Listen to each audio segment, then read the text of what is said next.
As severe flooding events become more common in Missouri and across the country, we're taking a closer look at our constantly aging infrastructure. Out of more than 5,000 dams in Missouri, only about 800 are regulated. 5 on your sides, Laura Barcheski and Hunter Bassler investigate what this means for your safety. In the state of Missouri, the law says that any dam 35 feet or higher must be regulated by the state. However, federal guidelines for dam safety examine dams 25 feet and higher. If 35 is kind of the place where you're going to regulate them and people want to have the most amount of water impounded that they could, well, then they'd want to build a dam that was 30 or 32 feet because they want to be under the regulation but get as much water as they can in that dam. So that just kind of naturally makes sense. It's the no-nonsense Missourian. So what does it mean when a dam is regulated? It means the owner has to have a permit to operate it and it's inspected regularly. From a standpoint of are we safe or are we not safe, part of the way Missouri approaches this is the way the rest of the country does. If you own the dam, you're responsible for the consequences of what happens to that dam. According to the National Inventory of Dams, Missouri has 5,385 dams and counting. 54 of them are federally regulated and 741 are state regulated. We do a walk around. Ryan Stack, the chief engineer of the Dam Reservoir Safety Program, and his team inspect roughly 250 dams per year for the state. We joined them for an inspection of the 48-foot William E. Towle Dam in Phelps County.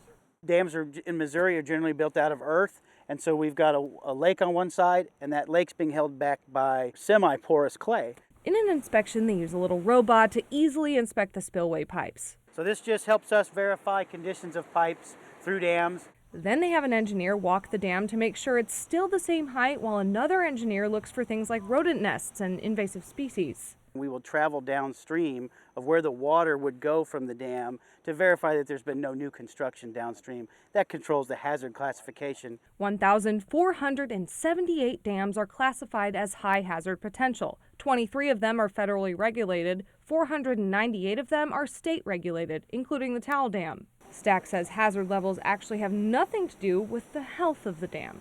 The hazard classification is what would be affected downstream. And in the case of this dam, this is a hazard class 1, which means it has 10 or more homes downstream that would be affected if it were to fail. He says there are a lot of misconceptions about what a true dam failure is. For example, when the water being held back by the dam seeps out into this area called the auxiliary spillway, it's not considered a failure.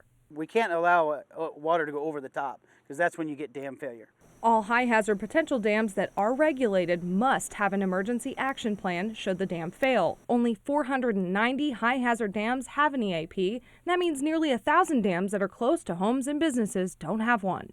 It's a pretty basic document, but it kind of identifies where the water would go, and then it provides some information on who lives downstream, who should be called, what media you can call to try to get some information out. Missouri S&T professor Daniel Other says with a dam failure, there are two different types of risks. The risk that we think about in terms of water quantity or the flood is actually what we think about as a high risk, meaning a loss of life, or a substantial risk, meaning a loss of property. But there's also the quality of the water that can be a problem, as dams are used for many different reasons in agriculture and other businesses. For example, a coal ash pond that would be part of a coal-fired power plant. The height of that impoundment might be less than the 35 feet, but the water behind that dam is filled with some pretty nasty stuff. Stack says some people 10 to 15, even 20 miles in the worst case scenario could be at risk in a dam failure. The folks that are immediately downstream probably are aware, but if we're able to communicate to a little more of a general area, they need to be educated that this dam exists. People 15 miles away probably don't even understand that the water would leave here and go past their home. Making it important for every Missourian to look and see if they have a dam near their home, business, or school. So being familiar with the EAP for the dam that is upstream of your location is one of those just great emergency preparedness that every average citizen should be aware of. And you can look up and address and see if there are any dams close by on the State Emergency Management Agency website. We have that link on ksdk.com.